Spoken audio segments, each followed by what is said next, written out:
La guerra de Irak, la caída de los talibanes en Afganistán y la guerra contra el terrorismo están siendo lideradas por el presidente y comandante en jefe del ejército norteamericano George W. Bush, un hombre convencido de que tanto él como su patria mantienen una relación especial con Dios.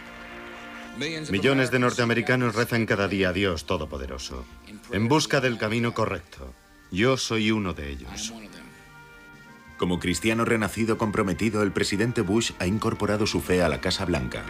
Como habla tanto de su fe e invoca tanto el nombre de Dios, la gente, tanto aquí como en el extranjero, empieza a preocuparse de que se pierda la diferencia entre moral civil y teología.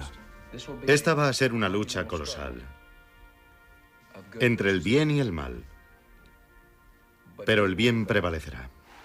Los cínicos quizás consideren su aventura hacia la salvación como una estrategia para conseguir votos, pero para los evangélicos que le comprenden está haciendo lo correcto. Al señor Bush se le puede adjudicar el título de evangélico número 1. Los evangélicos fueron muy bien recibidos por la Casa Blanca. Notaron inmediatamente que eran bienvenidos. La gente escucha sus declaraciones sobre la lucha del mal contra el bien y ve en él a un cruzado cristiano. Eso es lo que temen. Esta cruzada librará al mundo de los malhechores. Nunca antes habíamos topado con semejante maldad. Pero los malhechores tampoco han visto nunca antes al pueblo norteamericano en acción. La aventura evangélica de George W. Bush. Pecador, creyente, presidente.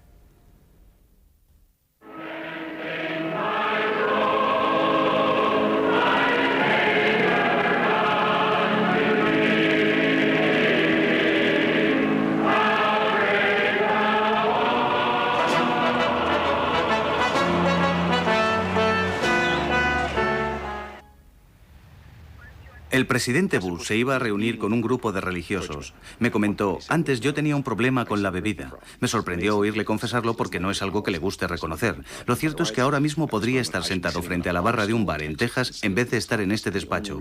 Estoy aquí porque gracias al poder de la oración he encontrado a Dios.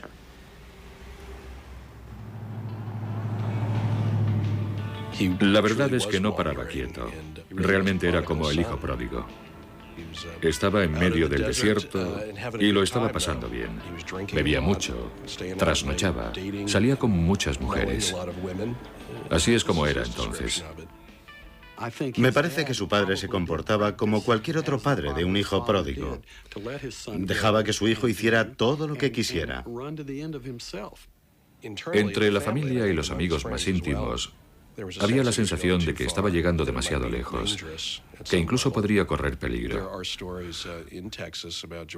En Texas se cuentan algunas historias sobre George W. Bush, que bebía algunas copas de más y que incluso una vez subió sin ser invitado al escenario en un concierto de Willie Nelson.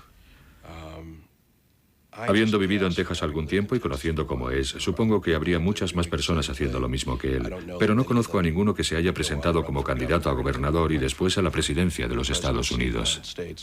George era buen muchacho. Era uno más entre los compañeros. No se consideraba diferente. En el negocio del petróleo, que era a lo que yo me dedicaba, se comportaba con formalidad. Era un ciudadano más de Midland. Se incorporó a este mundo a finales de los años 70 como muchos otros jóvenes. Tenía contactos como los tenían muchos jóvenes. En los años 60, un gran número de jóvenes del este del país vino a Midland porque era el sitio ideal. Las personas que ganan grandes sumas de dinero suelen vivir a tope. Proyectaban la construcción de rascacielos, compraban aviones privados. Muchos se hicieron socios de clubes de élite y disfrutaban cuanto podían. Yo mismo bebía más de lo debido y desde luego salía más de la cuenta. Así era la mentalidad, así era como había que ser para llegar a ser un verdadero hombre, beber y dedicarse al mundo del petróleo. El problema empezó en 1982, cuando el precio del petróleo estaba entre 35 y 40 dólares el barril. En 1986 el barril bajó a 10 dólares. La gente perdía dinero muy deprisa. Entonces todos estábamos intentando encontrar la mejor manera de salir del lío en que nos habíamos metido con el petróleo. Estábamos viviendo una especie de régimen de supervivencia. A pesar de los contactos que la familia pudiera tener, los intentos de George para mantener a flote su empresa petrolífera fueron en vano. Con casi 40 años de edad, el futuro de Bush estaba lleno de incertidumbre. Muchos de nosotros empezamos a plantearnos la realidad de la vida, lo que realmente queríamos de la vida. Yo tenía una esposa preciosa, George tenía una esposa preciosa e hijos. Si eso no es tenerlo todo, ¿qué es? Todos tenemos un pequeño vacío, lo que Blaise Pascal llama el vacío del corazón humano. No me importa si eres rico o pobre, si estás en la cárcel o en prisión. ¿Qué hago aquí? ¿Por qué hay tanto pecado y sufrimiento? ¿Existe alguna manera de liberación? ¿Cuál es mi propósito en la vida? Estas son algunas de las preguntas que han atormentado al mundo desde siempre. No me importa si eres George Bush, hijo de privilegiados, que desgraciadamente cayó víctima del alcohol. Todos nos hemos planteado estas preguntas en algún momento de nuestra vida. Como respuesta a la crisis económica de Midland, las iglesias locales tomaron la iniciativa de unirse para un reencuentro con el espíritu cristiano. Esta cruzada sería dirigida por un evangelista ambulante llamado Arthur Blessitt.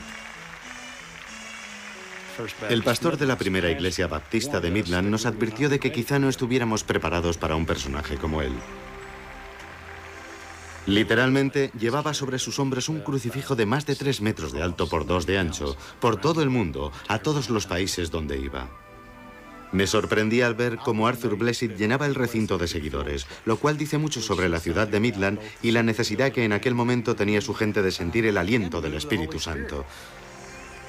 La noche siguiente cualquiera se arrepentiría de no haber estado allí. A mí me interesaba más ver las finales de baloncesto de la NCAA. 2 de mis amigos, Joe O'Neill y George Bush, vinieron a casa y nuestra intención era ver juntos el partido y jugar al trivial de deportes después. George llegó un poco antes de lo previsto y Joe aún no había llegado. Empezamos a charlar, a pasar el rato, cuando me pregunta George, bueno, ¿qué hiciste anoche? Y yo le contesté, fui al acto de la capilla. Y él me dice, yo también. Le pregunté, ¿qué te pareció? Y me contestó, creo que está en lo cierto. Durante el día, Arthur cargaba con la cruz a cuestas por toda la ciudad de Midland o por Odessa. Y por la noche, después de la cruzada religiosa en la capilla de Midland, un grupo de personas quedábamos para reunirnos en mi casa.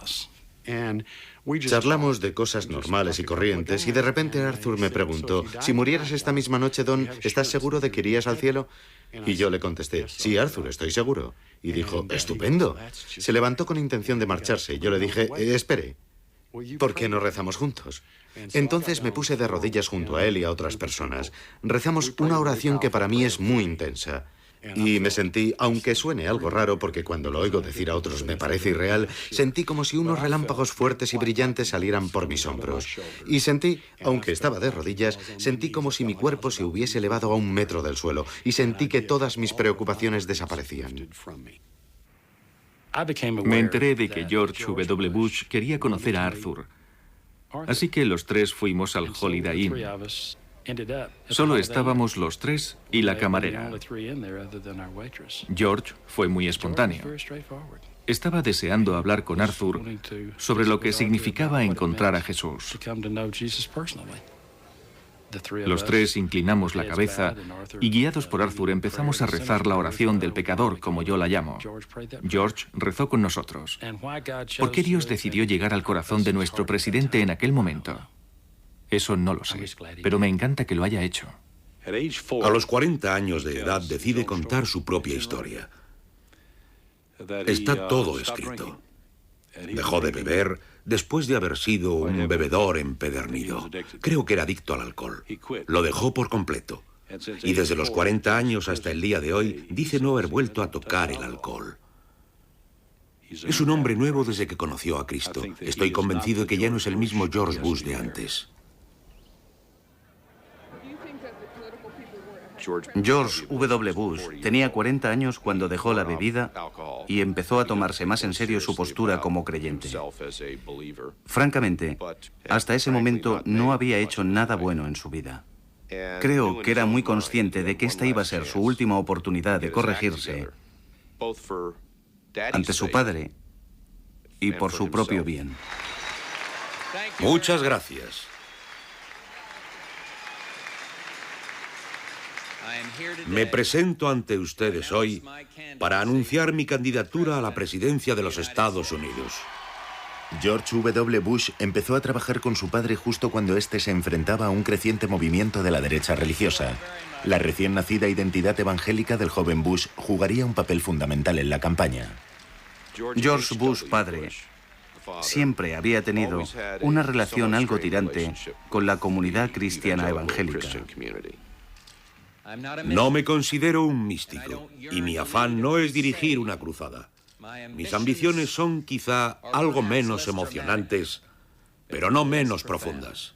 En los temas culturales, estaba del lado moderado del Partido Republicano. Su propio padre había tomado parte en la campaña a favor del control de natalidad y la distribución de preservativos, algo muy alejado de la forma de pensar del sur del país y del cinturón bíblico. Así que cuando George Bush padre insinuaba su apoyo a esa causa, no era bien recibido. A veces se mostraba demasiado vehemente y después se horrorizaba de su propio entusiasmo. Sencillamente no encajaba en el coro, porque no oía la música.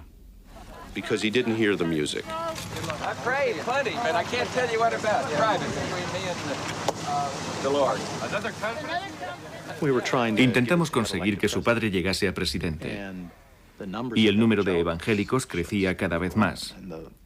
La gente decía en los periódicos, han llegado a su punto máximo, han tocado techo, ya no va a entrar nadie más por las puertas de la mayoría moral. No paraban de hablar. Cada 3 o 4 meses sacaban una historia nueva diciendo que habíamos llegado al máximo. Pero, según los datos de Gallup, no era así. No habíamos alcanzado nuestro techo, sino que seguíamos creciendo. Cuando el 26% de la nación lo componían cristianos renacidos, estos tuvieron una gran influencia en las elecciones Carter-Ford. Y luego las cifras llegaron a un 39% y después a un 48%. Así que no habíamos alcanzado nuestro techo, seguíamos creciendo. Algunos miembros de la campaña de Bush me dijeron que no entendían lo que estaba pasando. ¿Serán una amenaza? ¿Habrá que aliarse con ellos o, ya sabe, ignorarlos o seducirlos y alinearnos con ellos? En otras palabras, actuar. Algo habrá que hacer. Así que, en cierta manera, George W. Bush fue enviado como una especie de avanzadilla de la familia. George W. Bush es un auténtico evangélico y los evangélicos se dan cuenta perfectamente de ello desde el primer momento. Cuando entra en cualquier sala, no hacen falta más de 5 minutos para darse cuenta de que está del lado correcto. El hecho de tener un jefe que me entendiera tan bien me ahorró mucho tiempo de trabajo. Nosotros, los que somos del Partido Republicano, estamos encantados de dejar nuestros palos de golf a un lado el tiempo que haga falta para dar la bienvenida a los nuevos hermanos evangélicos. Creamos un memorando que titulamos Objetivos, con cientos de páginas en las que aparece una relación de miles de pastores evangélicos de todas partes, incluso un profesor de la Universidad de Wheaton, seguidor de C.S. Lewis. Incluso buscamos una librería de segunda mano con el fin de conseguir un ejemplar antiguo de la revista Times con la foto de C.S. Lewis en portada. Hicimos una bonita carta personalizada y firmada por el vicepresidente para impresionar al profesor y también a los telepredicadores. Todos estaban allí con sus biografías. Los que creen en los principios morales pueden darse cuenta de que George W. Bush es un hombre empujado por su corazón, por sus propias convicciones.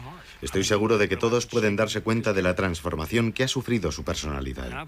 Y es obvio que no intenta utilizar la fe solo para obtener ventaja.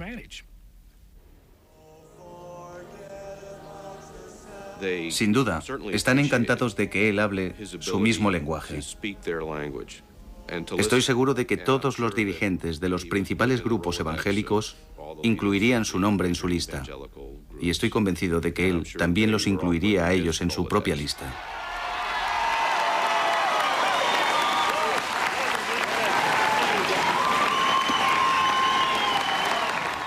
George W. Bush iba en busca de una misión en la vida.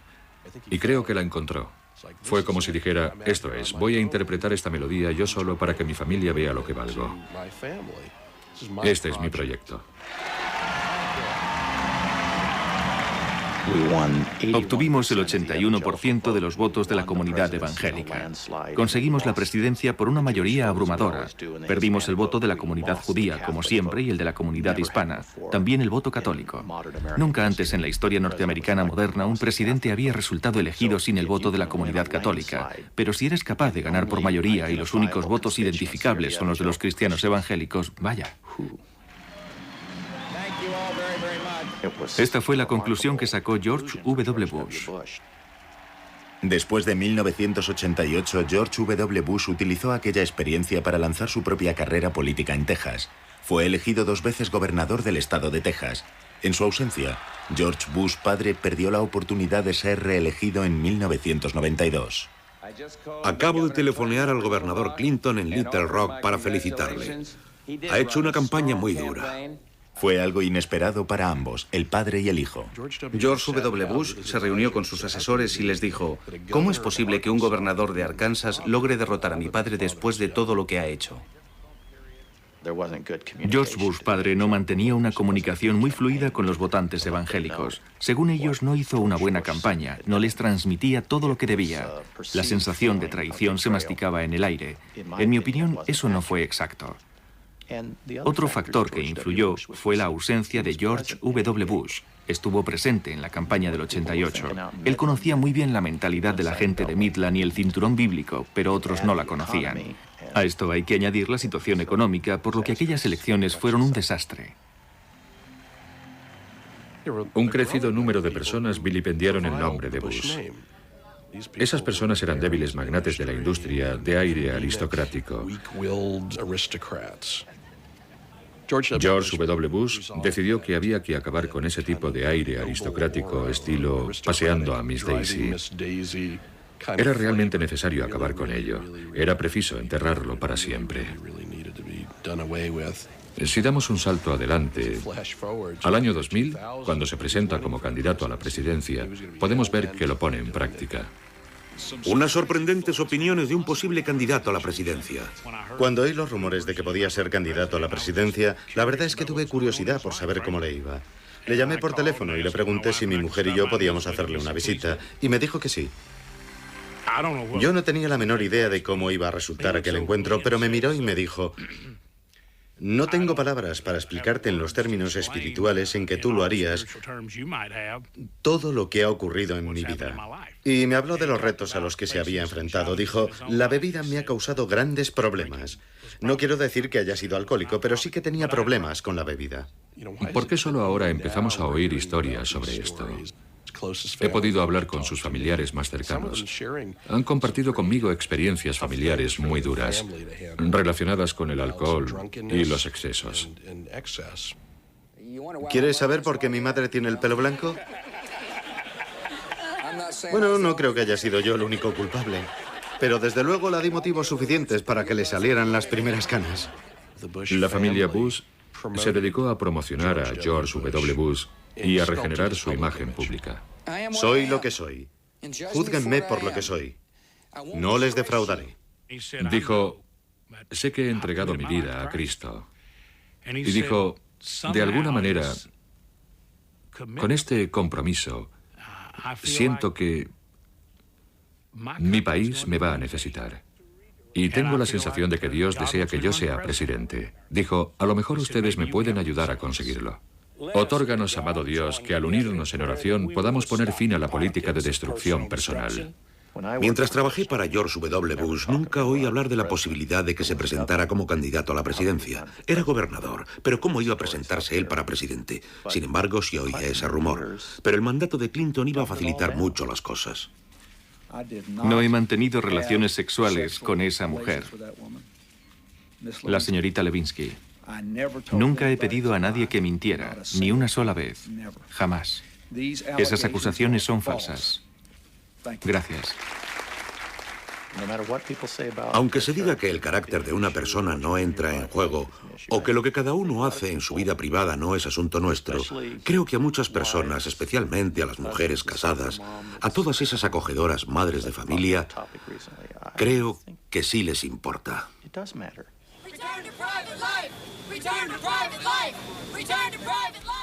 Bill Clinton estuvo 8 años. Creo que avergonzó al pueblo norteamericano. Ha ensuciado la imagen del presidente. A raíz de aquello, hay una epidemia en los colegios de enseñanza media. Se practica el sexo oral en los colegios, en todas partes. Y en todo el país, si preguntas en cualquier distrito escolar, te dirán que es algo que empezó a raíz de lo de Mónica Lewinsky. Está fuera de control. La juventud lo ve normal. Dice que no es realmente sexo. Bush daba una imagen totalmente opuesta. Bush parecía la antítesis de la mentira, la corrupción y la falta de dignidad. ¿Con qué filósofo político o pensador se identificaría más y por qué? ¿Gobernador Bush? Con Cristo, por haber reformado mi corazón. Los espectadores querrán saber cómo ha transformado Cristo su vida.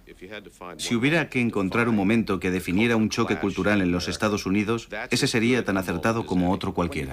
Cuando entregas tu corazón y tu vida a Cristo, cuando aceptas a Cristo como Salvador, tu corazón cambia, tu vida se transforma. Eso es lo que me ha pasado a mí. La gente de Nueva York o de San Francisco que vio a George W. Bush hacer aquellas afirmaciones se quedó horrorizada o se echó a reír. O es posible que dijera, fíjate, le hacen una simple pregunta filosófica y lo único que se le ocurre contestar es Cristo. Qué patético. Pero creo que entre los conservadores del cinturón bíblico, la tierra del corazón, en donde Jesucristo está tan presente como la autopista o el centro comercial, causó sensación. Me presento ante ustedes como un pecador que ha suplicado perdón.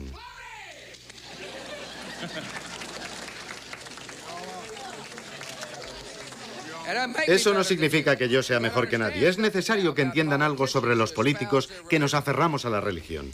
No hace que seamos mejores personas necesariamente. Una nueva polémica rodea al candidato republicano a la presidencia. Ciertas revelaciones que hablan de una detención por conducir borracho hacen que la campaña de Bush se tambalee esta noche. A solo unos días de las elecciones presidenciales, empieza a aumentar el revuelo público sobre el delito de conducción bajo los efectos del alcohol. Esta noche se ha dado a conocer que hace 24 años en Kennebunkport, Maine, fui detenido por conducir bajo los efectos del alcohol. Eso es cierto, y no estoy orgulloso de ello. Yo he comentado varias veces que hace años cometí muchos errores en mi vida. En ocasiones bebí demasiado, y esa noche fue una de ellas. ¿Quién en sus cabales querría que algo así saliera a la luz? Los Bush tienen el dinero y los recursos suficientes para hacer desaparecer todo aquello hasta que no quedara el menor rastro. Entonces, ¿por qué estaban haciendo justo lo contrario? En cuanto a utilidad política, parecía de lo más inconveniente. Lo cierto es que lo utilizaron de una forma pragmática, políticamente hablando, porque creo que se dieron cuenta de que sería muy útil, que muchos votantes cristianos le considerarían un hijo pródigo. Soy el primero en decir que lo que hice estaba mal, pero he corregido mi error. Pienso que el pueblo de Estados Unidos lo entenderá. Le presento a Iván Adams, uno de nuestros compañeros. ¿Qué tal, Iván? Hola. Encantado. A que tengo una buena mano derecha, ¿eh? Por sus ventajas y privilegios, George Bush ha vivido la clásica historia de muchas familias norteamericanas. Empezó en lo más alto y cayó. Se metió en líos y casi pierde todo lo que tiene. Tuvo que reconstruir su propia personalidad. Tuvo que confesar su debilidad y su fracaso. Después se vuelve hacia la religión para encontrar fuerzas. Esa es la típica historia norteamericana. Este es el país de la segunda oportunidad y él es un hombre que necesitaba esa segunda oportunidad.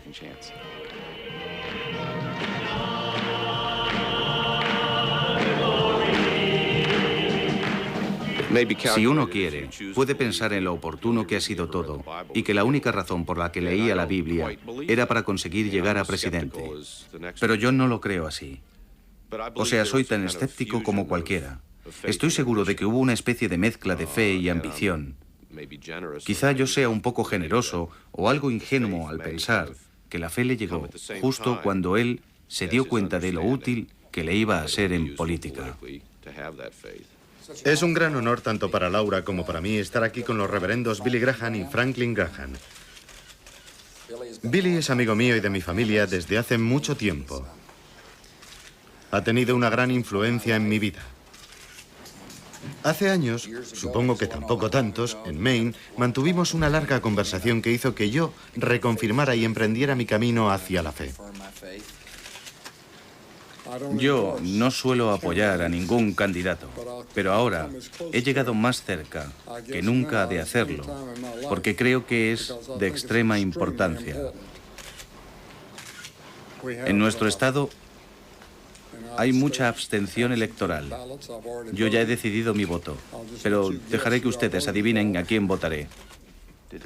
Es un gran error pensar que un político cuya fe sea sincera no pueda ser calculada, o creer que un político calculador no pueda ser una persona sincera. Quizás el propio candidato o individuo no se dé cuenta a veces de las zonas grises. Es reconfortante poder estar con un gran amigo y tomar un café y rezar juntos cuando se inicia la recta final de nuestra campaña hacia la presidencia. Y agradezco sinceramente su presencia. Muchas gracias. Gandhi dijo una vez: quien dice que la política y la religión no encajan no entiende nada de ninguna de las dos. George W. Bush sí que entiende de ambas.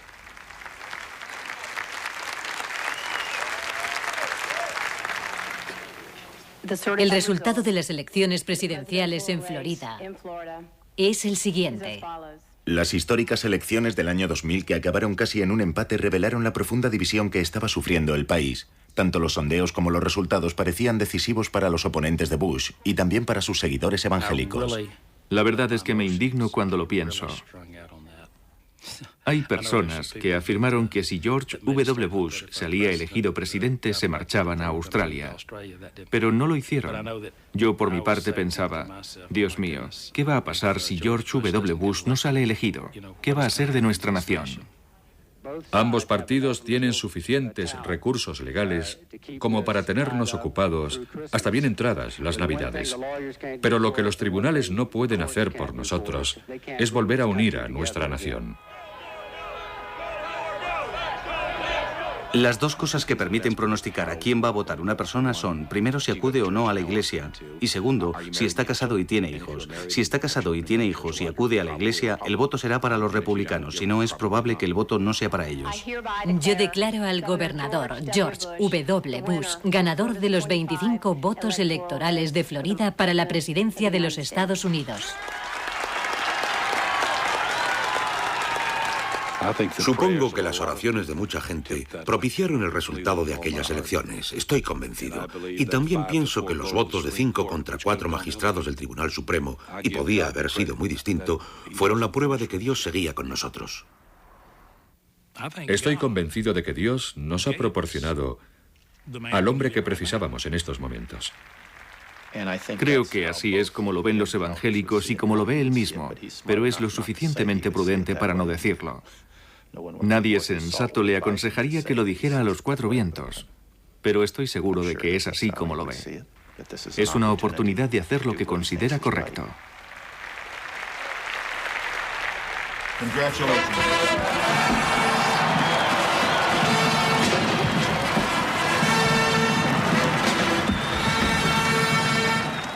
Consideramos al señor Bush el evangélico número 1.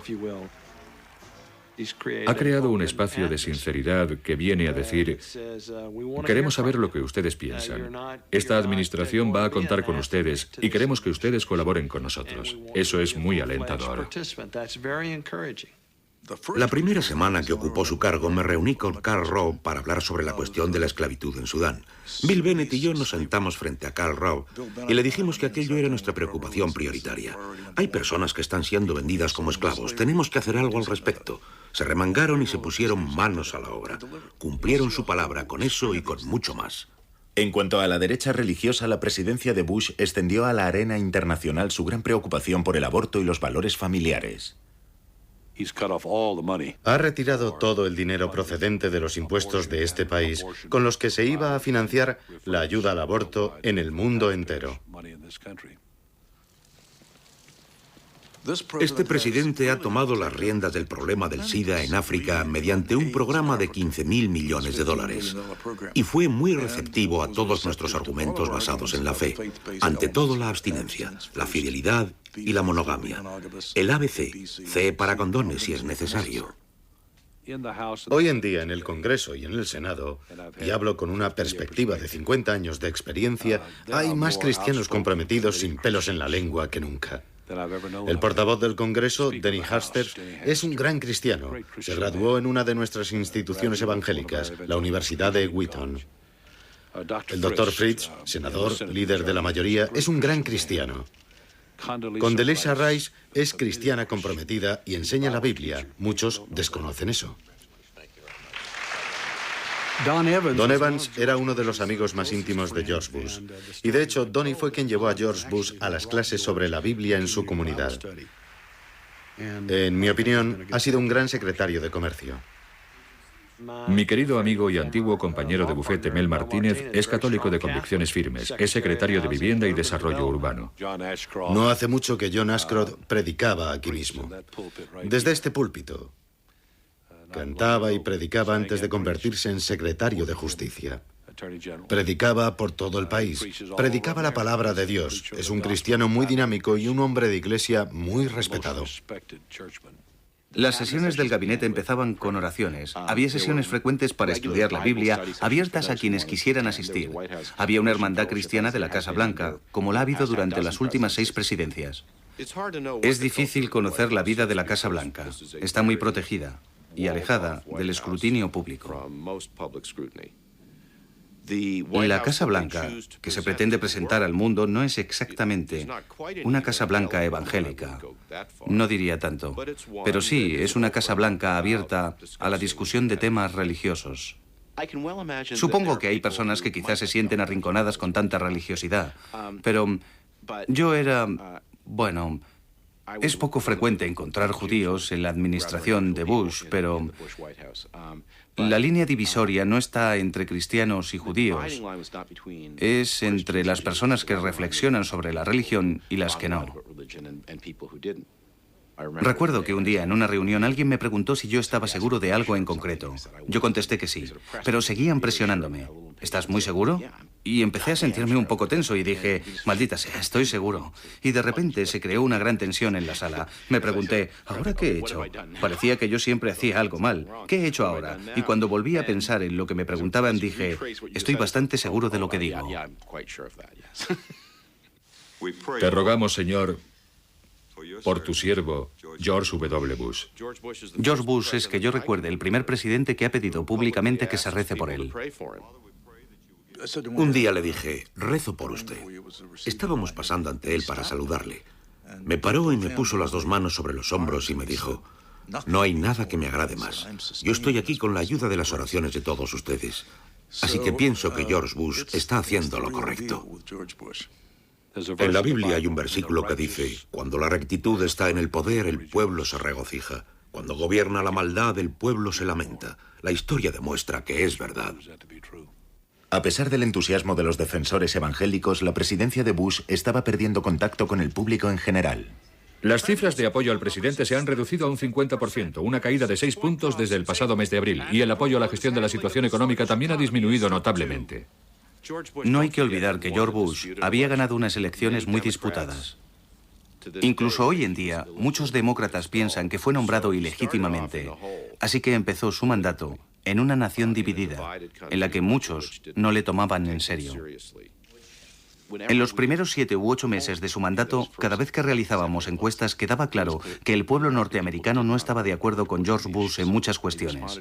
La reacción ante su persona era positiva. Le consideraban un hombre decente, un hombre sincero y alguien en quien se podía confiar, pero no estaban de acuerdo con él en cuanto a los impuestos y los gastos, ni en la mayoría de las cuestiones de política interior. Buenos días a todos. La presidencia de Bush estaba perdiendo el norte muy deprisa.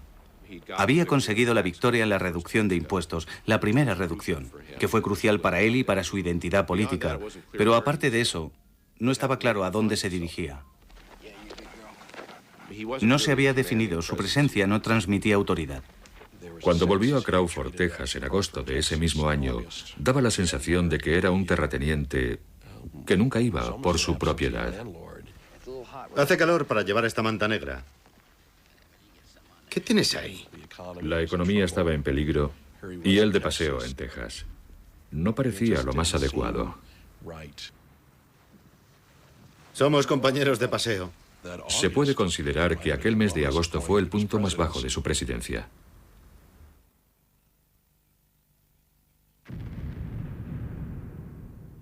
Sin duda, Dios gobierna los asuntos del hombre.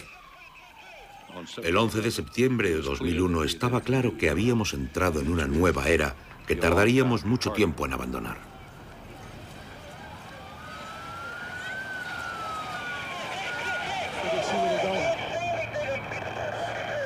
¿Será el fin del mundo? La Biblia nos habla de guerras, de rumores de guerra, de terremotos, de incendios y de inundaciones. Y me puse a pensar, esos desastres siempre han ocurrido, pero este es diferente a todos.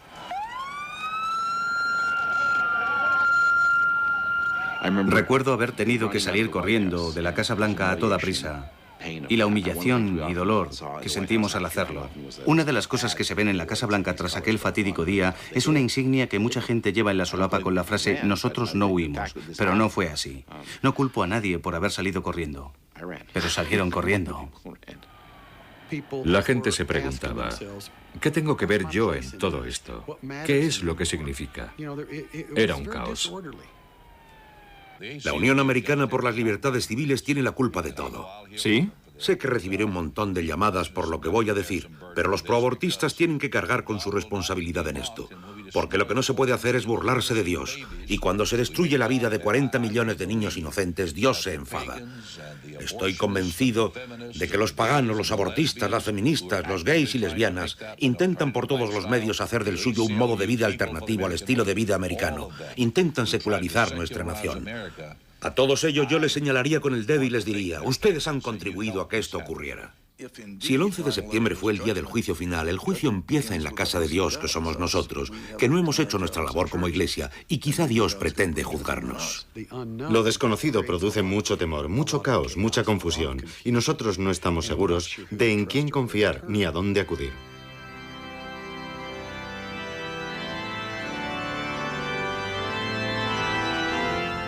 Aquel momento fue un momento para la historia. Un momento en que lo que más se necesitaba era tener visión. Justo la visión de la que careció su padre.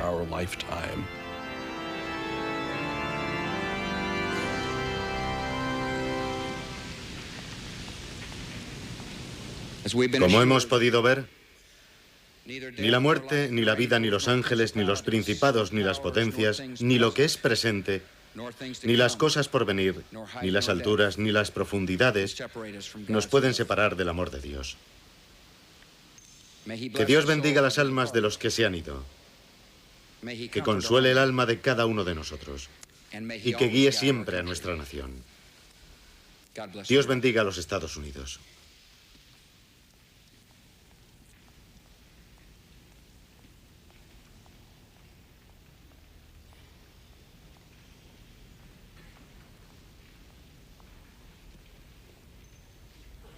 Fue un momento histórico muy importante en la vida de George W. Bush, no solo como presidente.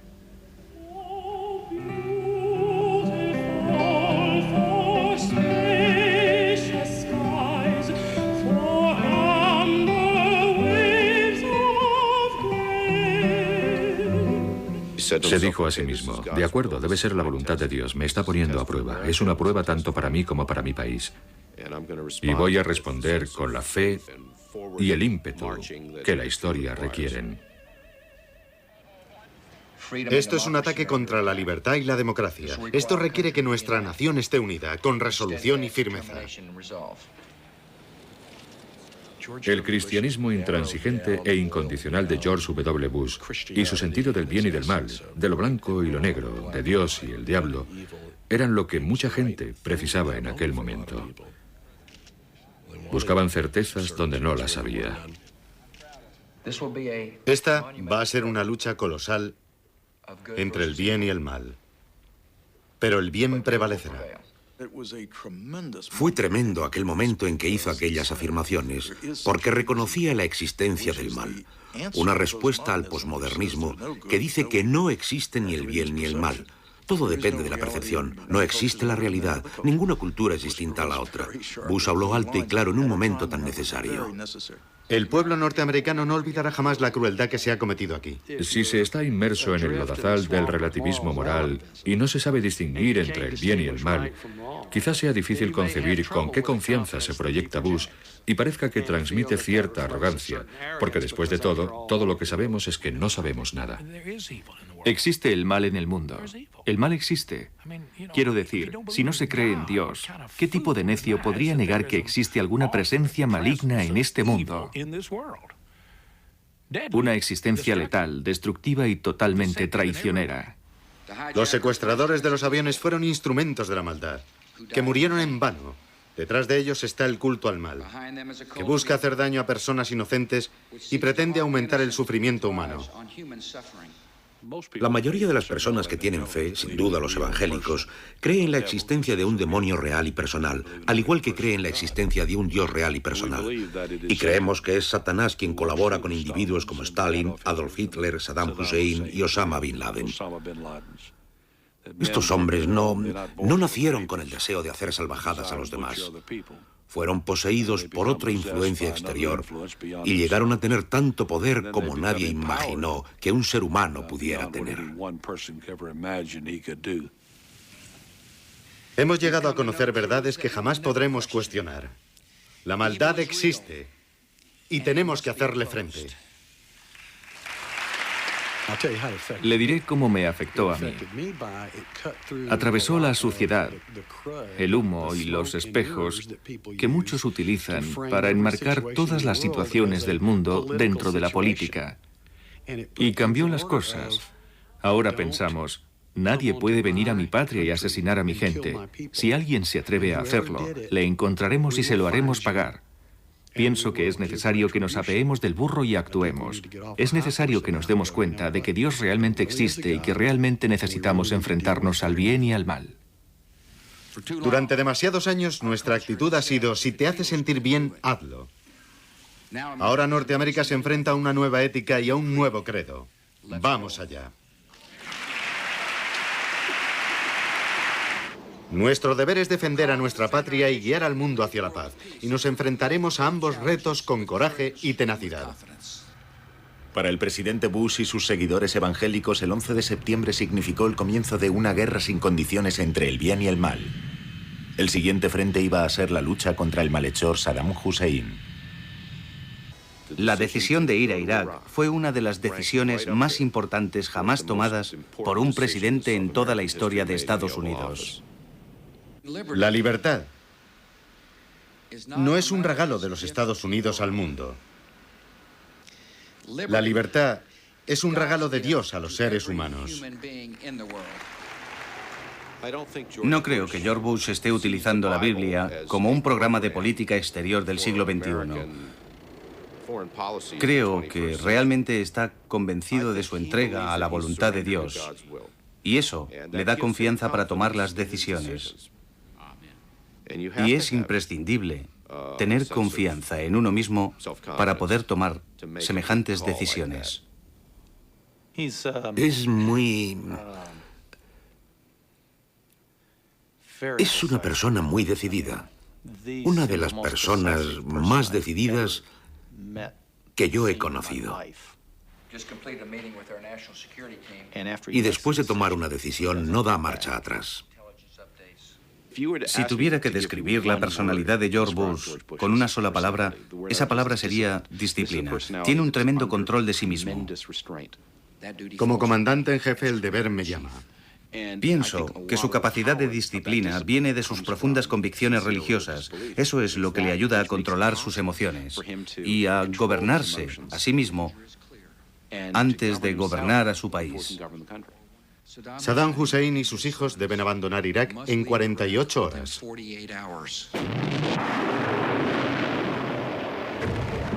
En mi opinión, George Bush y Tony Blair son los dos líderes mundiales que saben que hoy reina el mal en el mundo y que todo ser humano tiene predisposición al pecado. Y la única manera de enfrentarnos a ello es teniendo orden. El orden es la principal preocupación de un conservador. Orden, tradición y religión. Si hubiera que hacer algún reproche a George Bush por sus decisiones, sería por su manera intransigente de tomarlas. Cuando se hacen declaraciones rotundas y se dice que unos países son buenos y otros son malos, la diplomacia es imposible. Porque realmente lo que se está diciendo, de alguna manera, es que otros países y otros pueblos del mundo no forman parte de la voluntad de Dios, de la cruzada de Dios.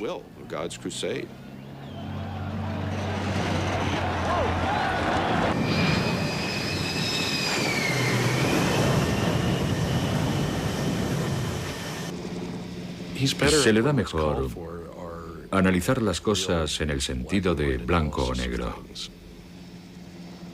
Cuando la gente desea oír declaraciones rotundas, claras y firmes, es cuando George Bush está en su salsa. Las principales operaciones de combate en Irak han concluido. Los Estados Unidos y nuestros aliados han resultado vencedores en la batalla contra Irak. Si su análisis es correcto o no, es un tema aparte.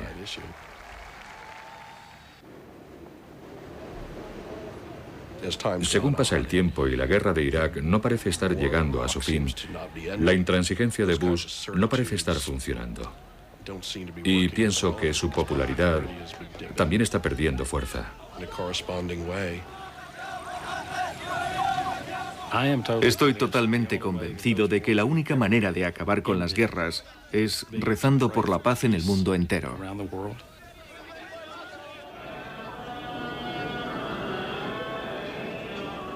Un buen modo de empezar es que la gente conozca a Cristo. Nuestro deber es evangelizar. En un mundo perfecto, todos llegarían a conocer a Cristo a su manera.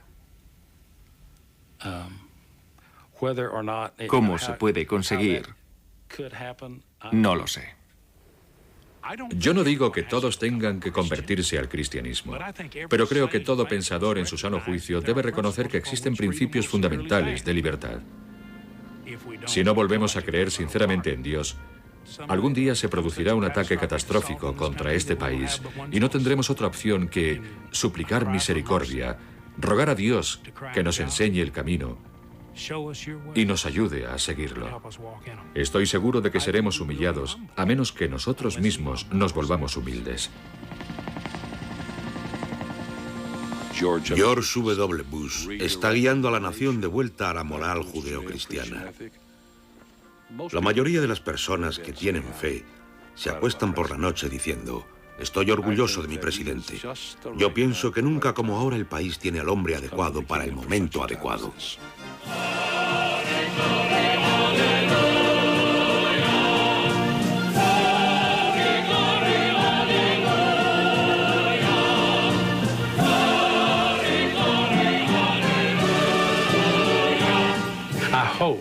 Espero que Dios no haya dejado de iluminar a George W. Bush en su propósito de extender el reino de Dios, como pienso que lo está haciendo en su liderazgo como presidente de nuestra nación.